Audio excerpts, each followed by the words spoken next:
दोस्तों कहीं ना कहीं अनुपमा यादव और विक्कू की काफ़ी जोरदार रोमांचक कहानियां भी फेमस हैं। आपको बता दें इनका तस्वीर हमेशा सोशल मीडिया पे वायरल होता रहता है। और अगर कहीं ना कहीं गाने के बारे में बात किया जाए तो ये दोनों लोग का गाना भी मार्केट में काफ़ी ज़्यादा रिलीज हुआ है। और स्टेज शो तो ये दोनों लोग आपस में एक साथ ही करते हैं। और कहीं ना कहीं इनके फैंस को इन दोनों लोग की जोड़ियाँ काफ़ी ज़्यादा पसंद आती है। और हालांकि इन दोनों लोग के बीच में आपसी मैटर को लेकर विवाद भी बना रहता है। और कहीं ना कहीं अनुपमा यादव और विक्कू यादव की शादी को लेकर कुछ कुछ तस्वीरें सोशल मीडिया पे वायरल होती रहती हैं।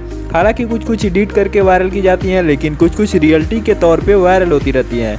आपको बता दें अनुपमा यादव और विक्कू की जोड़ी पूरे भोजपुरी इंडस्ट्री में फेमस हो चुकी है। हालांकि दोनों लोग स्टेज शो के बादशाह माने जाते हैं। और कहीं ना कहीं ये दोनों लोग अपने स्टेज शो को काफ़ी धुआंधार तरीके से करते हैं। और इनके फैंस का भी डिमांड रहता है कि ये दोनों लोग एक साथ स्टेज पे नजर आएँ। और कहीं ना कहीं पावर स्टार पवन सिंह के अगर बारे में बात किया जाए तो उनकी तो अनुपमा यादव के साथ भी 2-3 गाना रिलीज किया गया था। हालांकि गाना भी फेमस था और एक्ट्रेस भी काफ़ी जोरदार तरीके से एक्टिंग भी करती रहती हैं। लेकिन अगर अनुपमा यादव और विक्कू की जोड़ी के बारे में अगर चर्चा की जाए तो दोनों लोग की जोड़ी तो वाकई में काफ़ी जोरदार है। और ये दोनों लोग हमेशा एक साथ में काफ़ी अच्छे लगते हैं। और आप लोग की क्या राय है नीचे कमेंट में ज़रूर बताइएगा।